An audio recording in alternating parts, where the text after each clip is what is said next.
নমস্কার বন্ধুরা, এর আগে আমি যতবারই বয়স্ক ভাতা, বিধবা ভাতা এবং প্রতিবন্ধী ভাতা নিয়ে ভিডিও বানিয়েছি ততবারই আপনারা প্রশ্ন করেছেন যে অন্নপূর্ণা বা লক্ষ্মী ভাণ্ডারের মতো এই ভাতারও কি টাকা বাড়িয়ে দেওয়া হবে। হ্যাঁ বন্ধুরা, ইতিমধ্যেই মুখ্যমন্ত্রী শুভেন্দু অধিকারী তিনি কিন্তু ঘোষণা করে দিয়েছে আগস্ট মাসের শেষে মানে সেপ্টেম্বরের শুরু থেকে কিন্তু 500 টাকা করে বাড়িয়ে দেওয়া হবে। মানে আগে 1000 টাকা করে দেওয়া হতো, এখন 500 টাকা বাড়িয়ে দেওয়া হবে। তবে কিন্তু এটাও তিনি বলেছে যে তিনি 2000 টাকা করে দেবেন। বন্ধুরা, বিজেপি সরকার ভোটের আগে কিন্তু প্রতিজ্ঞা করেছেন যে তিনারা ভোটে জেতার পরে 2000 টাকা করে দেবে, কিন্তু সেটা একটু টাইম লাগবে, তবে সেটা দেবেই। এখনকার দিনে 1000 টাকায় বয়স্ক ভাতায় তাদের কিন্তু ওষুধের খরচা ওঠে না, তবে 500 টাকা বাড়িয়ে দেওয়ায় তাদের কিন্তু অনেক উপকৃত হবে। এমনকি সেপ্টেম্বর মাসের পর থেকে মোটামুটি 2027 সালের মধ্যেই কিন্তু এই 2000 টাকা করে দেওয়া শুরু হয়ে যাবে। তো এইবার ব্যাপার হচ্ছে যে এই টাকাটা আপনারা কিভাবে পাবেন। তো শুভেন্দু অধিকারী তিনি ঘোষণা করেছেন যে যারা যারা জনকল্যাণ শিবিরে এই ফর্ম ফিল আপ করেছে তাদেরকেই দেওয়া হবে। এমনকি ওই তৃণমূল সরকার থাকাকালীন যারা যারা ফর্ম ফিল আপ করেছে বা অ্যাপ্লিকেশন করেছেন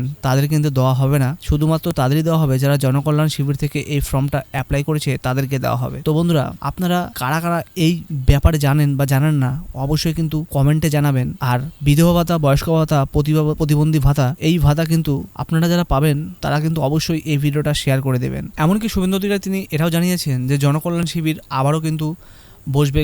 তো আপনারা এর আগে যারা ফর্ম ফিল আপ করেছেন তারাও কিন্তু সেই জনকল্যাণ শিবিরে গিয়ে আবারও নতুন করে ফর্ম ফিল আপ করবেন, কারণ শুভেন্দু অধিকারী জানিয়েছেন আগের কোনো ফর্ম গ্রাহ্য হবে না, নতুন করে ফর্ম ফিল আপ করতে হবে, সেটাই কিন্তু গ্রাহ্য হবে। তো এটা কিন্তু খুবই একটা বড় খবর, বয়স্ক মানুষদের জন্য তো একদমই ভালো খবর। তবে দেখা যাক এটা কার্যকর হতে কতদিন সময় লাগে। 2000 টাকা কবে থেকে দেওয়া হবে সেটা কিন্তু এখনও কোনো রকম নোটিফিকেশন বেরোয়নি, কিন্তু 1500 টাকাতে সেপ্টেম্বর মাস থেকেই দেওয়া হবে সেটা কিন্তু অফিসিয়ালি নোটিফিকেশন বেরিয়ে গেছে। তবে আপনারা অপেক্ষা করুন, আগামী সামনের অর্থবর্ষ থেকে কিন্তু এটা দেওয়া শুরু হয়ে যাবে।